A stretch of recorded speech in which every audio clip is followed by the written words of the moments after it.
Tingnan natin dito ha. Ayun, Miss Maharlika, kahapon ay finorward na ng ICC from The Hague.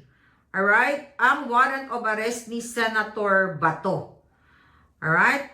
At ito ay tinanggap na ng Interpol headquarters. Okay? Then, finorward sa Interpol National Central Bureau or NCB dyan sa Pilipinas. Then, anytime ay forward na kay DOJ, DILG, PNP at sa NBI Intelligence. Ngayon po, sabing ganon ay inaaral na nila kung paano dadamputin si Senator Bato. So ngayon, mga palangga, yun yung sinasabi ko, na dapat hindi talaga magpapahuli ng buhay si Senator Bato. Dahil, tutuluyan siya. If I were you, mag-hire ka na ng ICC lawyer para mag-represent sa'yo. Okay? Yung magaling, ha? Okay? Yung magaling.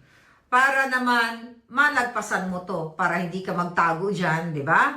Kasi hanggat si Bangag ang pangulo at hindi nyo napapabagsak ang mga adik, eh magtatago tayo ng magtatago ka ng magtatago.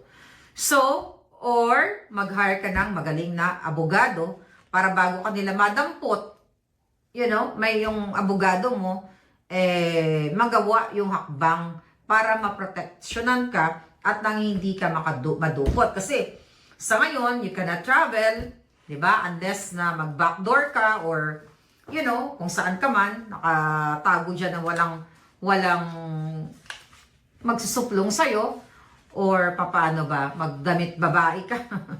Di ba? Mag-cross-dress ka ng bonggang-bongga. O sabi ko nga, ganito ka kasi Pasko naman. Ito yung masakit sa akin dahil hindi naman ikaw lang, yung lahat na hindi kayo nakinig sa aking mga puting ahas. At ako naman ay hindi kalaban. Ever since, sinuportahan kita. Alam niyo yan. Ni Pisong Duling, kahit kanino ay sinusumuporta ako ng walang kapalit, walang kondisyon, kundi para lang sa katotohanan, para sa taong bayan, para sa tunay na laban.